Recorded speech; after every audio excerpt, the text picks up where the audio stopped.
DJ Ino mwana mparadzi kana ukatarisa zvakanzi Silence DJ Tonde Kufu DJ E Rufu Andiziwe kufananidzira kana ukandiona ndichifamba munzira ndinenge ndichitsvaga wekukanganisira chenjera hondo ikatanga ndokubatanidzira kutenda kunofambisa makomo ndisu tinorova vanhu nemuromo ukoyo kana ndikapinda nemo ndotanga hondo inopfuura yechimoyo yemashoko kutema idemo isu tinofambisa makomo ndisu tinorova vanhu nemuromo kunyarara ndiko kuti ugare uri safe kana omo panhau dzendewe ndiri kochi ndinokutambisa ndochi wovhura ziso kunge tochi mamwe makingi ebhoshi tosiya dzasukwa mazomsharukwa isu tinosiya patobharukwa dzuda siya rarukwa kana kukuyisa emukroshi garai mangoziva aprochi munoita gochigochi kutwa seuswa musharukwa kunoku kunodambukwa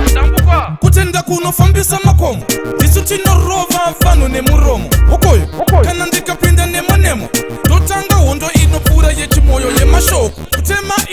idemo isu tinofambisa makomo ndisu tinorova vanhu nemuromo kunyarara ndiko kuti ugare uri safe kana omo vanenge vachirota ngonono manje vachagara vauita mutonono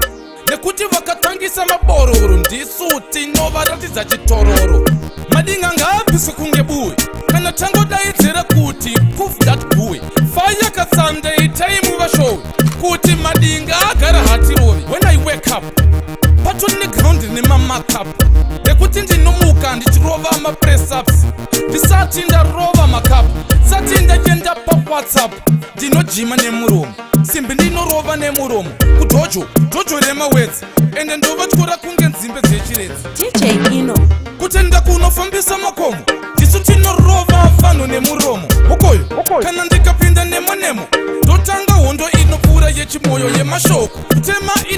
idemo isu tinofambisa makomo ndisu tinorova vanhu nemuromo kunyarara ndiko kuti ugare uri safe kana omo panhau dzendewe ndiri kochi ndinokutambisa ndochi wovhura ziso kunge tochi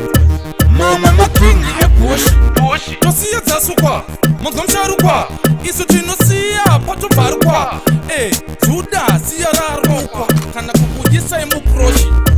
garai mangoziva aprochi munoita gochigochi kutwa seuswa musharukwa kunoku kunodambukwa kutenda kunofambisa makomo